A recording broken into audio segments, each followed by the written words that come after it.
બેઠેલો કોઈ વ્યક્તિ અથવા એજન્ટ તમારી જોડે ફ્રોડ અથવા સ્કેમ કરે છે, અને એમાં પણ ખાસ કરીને સ્પોન્સરશિપ વિઝા અથવા તો COS લેટરના બહાને તમારી જોડે પૈસા પડાવી લે છે, તો એના માટે કયા નેસેસરી સ્ટેપ્સ અથવા એક્શન્સ લેવી એના ઉપર આપણે આજે આ વિડીયોની અંદર વાત કરીશું. હવે જો કોઈ ફ્રોડ અથવા સ્કેમ કરનારો વ્યક્તિ યુકેની અંદર છે તો એના માટે કઈ એક્શન્સ લેવી, એના માટે ઓલરેડી મેં ગુજરાતી અને હિન્દીમાં વિથ ઇંગ્લિશ સબટાઇટલ્સ ઓલરેડી એ બંને વિડીયો અપલોડ કરી દીધા છે. હવે જો ફ્રોડ અથવા સ્કેમ કરનારો વ્યક્તિ ઇન્ડિયાની અંદર છે તો એના માટે તમારે કઈ એક્શન્સ લેવી, એમાં સૌથી પહેલી એક્શન છે કે 1930 જે સાયબર ક્રાઇમ હેલ્પલાઇન નંબર છે એના ઉપર સૌથી પહેલાં તમારે કોલ કરી દેવો. તમારે કયા નેસેસરી સ્ટેપ્સ લો, કારણ કે ફ્રોડ થયો એના પછી તમે કયા ટાઈમે ઇન્ફોર્મ કરો છો, એ ટાઈમ ફ્રેમના આધારે તમે કયા સ્ટેપ્સ લઈ શકો એ તમને બધી ઇન્ફોર્મેશન આપશે, તમને એમાં હેલ્પ કરશે. એના પછી તમે જે પણ બેંકની અંદરથી ટ્રાન્સફર કર્યું છે, ઘણા બધા લોકો અબ્રોડ રહેતા હોય છે અલગ અલગ કન્ટ્રીમાં, ત્યાંથી ડાયરેક્ટ ટ્રાન્સફર કર્યો હોય, રિમિટલી થ્રુ, વાઇઝ થ્રુ અથવા તો ઇન્ડિયાની બેંકમાંથી ટ્રાન્સફર કર્યા હોય, તો કોઈ લોકો એડવાઇઝ નથી કરતું, પણ હું તમને એડવાઇઝ કરું છું કે બેંકના કસ્ટમર સપોર્ટમાં કોલ કરો અને ત્યાં કહો કે મેં જે પણ વ્યક્તિને પે કર્યા છે એ ફ્રોડ છે, એ સ્કેમ છે. કદાચ જો વધારે વાર નથી લાગી તો કદાચ એ પેમેન્ટ અથવા ટ્રાન્સફર થયું છે એ કદાચ સ્ટોપ થઈ શકે, અથવા સામેવાળો વ્યક્તિ છે એનું એકાઉન્ટ ફ્રીઝ થઈ શકે, અથવા તો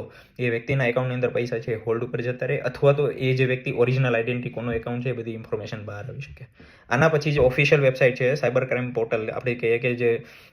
એનું નામ છે national cyber crime reporting portal, cybercrime.gov.in, એની ઓફિશિયલ વેબસાઇટ છે, તમારી જોડે હું શેર કરી દઈશ. ખાલી વિઝા રિલેટેડની પણ જોબ સ્કેમ છે, જોબ રિલેટેડ સ્કેમ્સ છે, ઓનલાઈન ફ્રોડ છે અથવા પેમેન્ટ સ્કેમ્સ છે, આ બધું તમે એમાં ઇન્ફોર્મ કરી શકશો. કોઈ ફિશિંગ છે, તમારો કોઈ ડેટા લીક થયો છે, તમારી જો સાઇટ કોઈ હેક થઈ છે, આ બધું તમે મતલબ એમાં ઇન્ફોર્મ કરી શકશો, સાયબર ક્રાઇમ અથવા સાયબર ફ્રોડ જે પણ હોય તે. એના પછી તમે RBIને પણ કમ્પ્લેન કરી શકો, પણ RBI પહેલાં NPCI, જો તમે કોઈ પેટીએમ, યુપીઆઈ અથવા ફોનપે થ્રુ તમે કદાચ કોઈ ટ્રાન્સફર કર્યું છે તો NPCI.org.in છે, national payments corporation of India, તમે એમાં પણ ડાયરેક્ટ તમારી કમ્પ્લેન છે દર્જ કરી શકો છો. એના પછી સંચાર સાથી પોર્ટલ છે, સંચાર સાથી પોર્ટલની અંદર ફ્રોડ કોલ છે, ફેક્સિંગ છે, ફોન મિસયુઝ છે, આ બધી ડિટેલ, કારણ કે ઘણા બધા લોકો પૈસા પડાવીને ખોટા ફેક નંબરથી તમે કોલ કરીને આ બધું કરતા હોય છે, તો સંચાર સાથી પોર્ટલની વેબસાઇટ હું તમારી જોડે શેર કરી દઈશ. બીજામાં ઘણી બધી ડિટેલ લખી છે કે કેવા કેવા પ્રકારના ફ્રોડ છે એ તમે